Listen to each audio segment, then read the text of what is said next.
क्या हो अगर एक मरी हुई लड़की को उसकी कब्र से खोदकर दोबारा जिंदा कर दिया जाए, और वो भी एक 100 साल पुराने डरावने और खूंखार मॉन्स्टर की ठड़क मिटाने के लिए।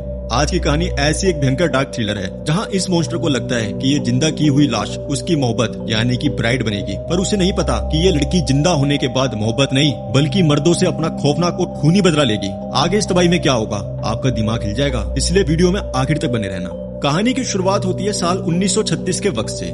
एक अजीब सा लंबा और खौफनाक आदमी जिसका चेहरा कोट और हेड से ढका हुआ है, वो एक बड़े क्लिनिक में घुसता है। ये आदमी कोई और नहीं बल्कि फ्रैंकेस्टाइन का बनाया हुआ मॉन्स्टर फ्रैंक है, जिसे पिछले 100 सालों में दुनिया भुला चुकी है। फ्रैंक सीधा डॉक्टर यूप्रोनिस नाम के एक पागल और मशहूर साइंटिस्ट के पास जाता है। हैरान करने वाली बात यह है कि ये डॉक्टर एक औरत है जिसका नाम कैरोलिन है, जो अपना आगे का नाम इसलिए छुपाती है ताकि मर्दों की इस दुनिया में लोग उसकी साइंस की इज्जत करें। फ्रैंक डॉक्टर के सामने अपनी हैट उतारता है और बताता है कि उसकी पैदाइश 1819 से 1820 के आसपास हुई थी, यानी कि इनडायरेक्टली ये मॉन्स्टर अब 100 साल से भी ज्यादा पुराना हो चुका है और अकेलेपन की आग में बुरी तरह से जल रहा है। फ्रैंक डॉक्टर के सामने एक ऐसी खौफनाक डिमांड रखता है जिसे सुनकर किसी का भी दिमाग हिल जाए। वो कहता है कि उसे एक ब्राइड यानी कि दुल्हन चाहिए, वो भी कोई जिंदा औरत नहीं बल्कि उसे एक मरी हुई इंसानी औरत की लाश को जिंदा करवाना है। फ्रैंक की ऐसी शैतानी और घिनौनी मांग सुनकर डॉक्टर गुस्से में साफ मना कर देती है। डॉक्टर साफ शब्दों में कहती है वो कोई धंधा नहीं चलाती यहाँ पर जहाँ ठरकी लोगों के लिए लाशें बेची जाती है। पर फ्रैंक रोते हुए अपनी भयंकर तड़प बताता है। फ्रैंक कहता है कि उसने आज तक किसी इंसान का प्यार नहीं देखा,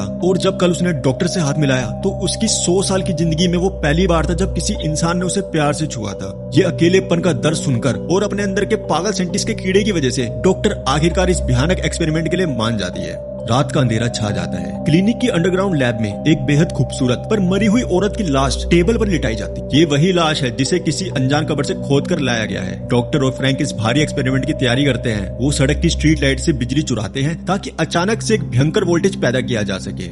लाश की नसों में वायर फिट की जाती है। फ्रैंक बेचैनी से इधर उधर घूम रहा है। उसकी सांसें अटकी हुई है कि आगे क्या होगा, क्या उसकी दुल्हन सच में मौत के मुंह से वापस आ पाएगी। डॉक्टर काउंटडाउन शुरू करती है और एक ही झटके में पूरी लैब की लाइट ब्लिंक होने लगती है। बिजली का एक भारी झटका उस मरी हुई औरत की नसों में दौड़ता है। एक पल के लिए वहाँ शांति छा जाती है, जैसे वक्त रुक सा गया हो।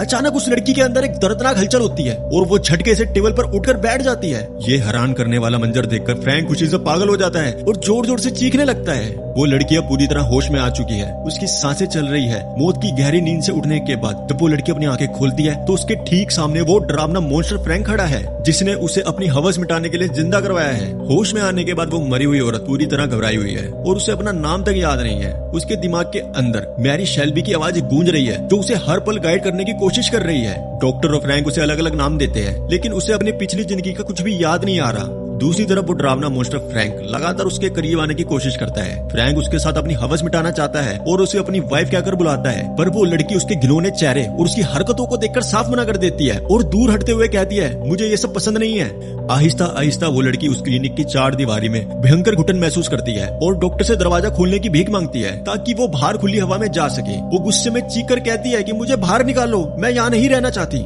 जब उसे बाहर निकलने का रास्ता नहीं मिलता तो किसी तरह वो और फ्रैंक उस लैब से चुपचाप भाग निकलने में कामयाब हो जाते हैं और बाहर की दुनिया में कदम रखते हैं। बाहर की सड़कों पर घूमते हुए इस लड़की के दिमाग में अपनी पिछली जिंदगी के कुछ धुंधले फ्लैशबैक आने लगते हैं। उसकी यादों में एक सच उभर कर आता है कि मौत से पहले वो लुपिनो नाम के एक बेहद खतरनाक बॉस के खिलाफ काम कर रही थी। असल में लुपिनो एक दरिंदा था जो औरतों को बेरहमी से मारकर उनकी जुबान तक खींच लेता था ताकि वो कभी कुछ बोल ना सके। असलियत में ये लड़की एक स्कॉट यानी कि धंधे वाली के तौर पे काम करा करती थी और पुलिस के लिए चुपचाप लुपिनो के खिलाफ सबूत इकट्ठा कर रही थी। जब उस दरिंदे लुपिनो को इस बात की भनक लगी तो उसने इस लड़की को बुरी तरीके से पिटवाकर उसकी जुबान काट ली और उसकी लाश को एक लावारिस कब्र में दफना दिया। अब जब ये पूरा सच इस लड़की के दिमाग में साफ हो जाता है तो उसके अंदर एक भयंकर आग और गुस्सा उबलने लगता है जिससे रोकना नामुमकिन है।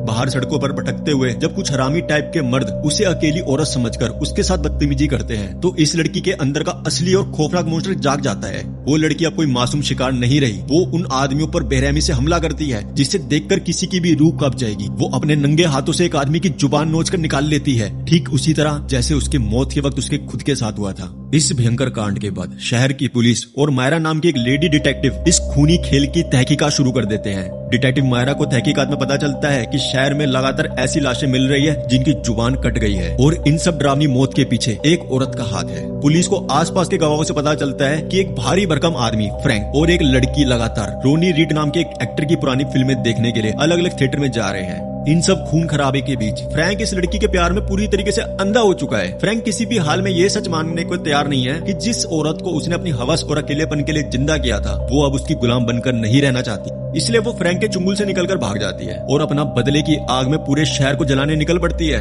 अब कहानी आगे बढ़ती है और मौत के मुंह से निकल के आई ये लड़की अब सड़कों पर एक खौफनाक आतंक बन चुकी है। मायरा और डिटेक्टिव विल्स को इन्वेस्टिगेशन में पता चलता है कि ये लड़की रोनी रीड नाम के एक पुराने एक्टर की फिल्म है जहाँ जहाँ लगी है उन थिएटर्स का पीछा करते हुए अलग अलग शहर जा रही है। पर असल में सबसे हैरान करने वाली बात ये होती है कि इस लड़की के इस खूनी बदले को देखकर पूरे शहर की औरतों में एक अजीब सी बगावत फैल जाती है। जो औरतें हमेशा से मर्दों के डर से चुप रहती थी वो अपने चेहरों पर पेंट लगाकर सड़कों पर निकल आती है और औरतों का मर्दों के खिलाफ एक नया वॉर शुरू कर देती है। सिर्फ 2 हफ्ते के अंदर शहर में 16 मर्डर हो जाते हैं जहाँ आम औरतें बदला ले रही है। ये भयंकर क्रांति देखकर वो दरिंदा लुपिनो पूरी तरीके से डर जाता है क्योंकि उसे पता चल जाता है कि ये वही लड़की है जिसे उसने मारकर दफना दिया था। लुपिनो अपने सबसे खतरनाक आदमी स्लाइड को ऑर्डर देता है कि वो किसी भी हाल में इस लड़की को ढूंढकर मारे और उसकी जुबान काट के एक निशानी के रूप में उसके पास लाए। इधर डिटेक्टिव की टीम दिमाग लगाती है और मायरा समझ जाती है कि ये लड़की रोनी रीड की अगली फिल्म द शॉटगन वेडिंग देखने के लिए नाइजीरिया फॉल्स की तरफ जा रही है। पर इन सबसे पहले वो पागल मोस्टर फ्रैंक आखिरकार किसी तरीके से अपनी इस भागी हुई दुल्हन को ढूंढ निकालता है। फ्रैंक उसे वापस पाने के लिए उसके दिमाग के साथ घिनौना खेल खेलता है। वो एक झूठी कहानी बनाता है और इस लड़की को यकीन दिलाने की कोशिश करता है कि पास्ट में ये दोनों लवर्स थे।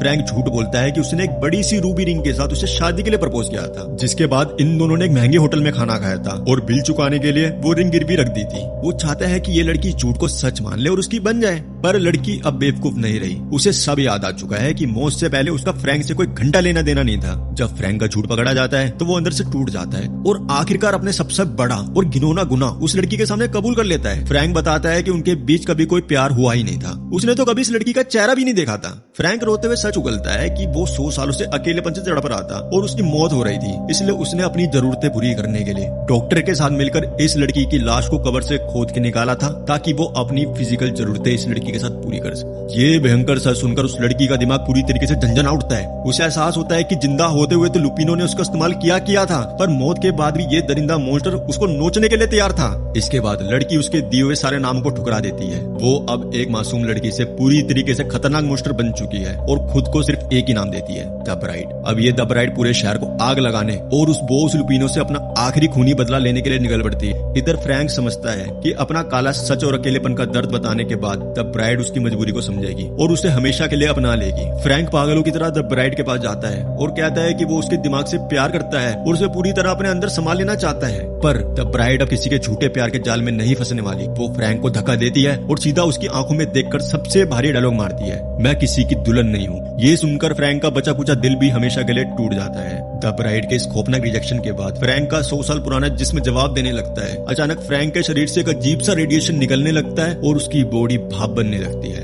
लैब की असिस्टेंट ग्रेटा घबराकर डॉक्टर से भीख मांगती है कि वो फ्रैंक को दोबारा जिंदा करे, पर डॉक्टर शांति से मना कर देती है क्योंकि फ्रैंक का वक्त अब हमेशा के लिए खत्म हो चुका था। फ्रैंक की इस दर्दनाक मौत के ठीक बाद द ब्राइड गुस्से में आग बबूला होकर डॉक्टर के सामने आती है। वो चीखते हुए कहती है कि मुझे जिंदा नहीं होना चाहिए था, मैं मौत के बाद अपनी कब्र में शांति से लेटी थी, ये सब तुम्हारा किया धरा है। द ब्राइड के इस गुस्से को देखकर डॉक्टर अपने सबसे काला और दर्दनाक राज खोलती है, जिसे सुनकर आपका भी दिमाग हिल जाएगा। डॉक्टर बताती है कि पास्ट में उसका जॉर्ज नाम के एक साइंटिस्ट के साथ बहुत ज्यादा प्यार का अफेयर चल रहा था। दोनों मिलकर टाइम और स्पेस पर खौफनाक एक्सपेरिमेंट किया करते थे और जब कोई उन्हें सपोर्ट नहीं करता था तो वो एक दूसरे के जिस्म पर ही टेस्ट कर लिया करते थे। इस पागलपन में एक दिन जॉर्ज की मौत हो गई। डॉक्टर ने रोते हुए जॉर्ज को वापस जिंदा तो कर दिया, पर जिंदा होने के बाद जॉर्ज के दिमाग खराब हो चुका था और वो डॉक्टर को ही भूल गया था। ये देखकर डॉक्टर का दिल इतनी बुरी तरीके से टूटा कि उसने अपने ही हाथों से अपने प्यार को मौत के घाट उतार दी। ये खौफनाक सच सुनकर द ब्राइड डॉक्टर के करीब आती है और सीधा उसकी आंखों में देखकर कहती है, मेरा भी दिमाग ठीक नहीं है तो शायद तुम्हें मुझे भी मार देना चाहिए। पर डॉक्टर कैरोलिन आहिस्ता से मुस्कुराती है और कहती है कि द ब्राइड कोई गलती नहीं है, बल्कि उसकी सबसे परफेक्ट क्रिएशन है जिसे वो हमेशा से देखना चाहती थी।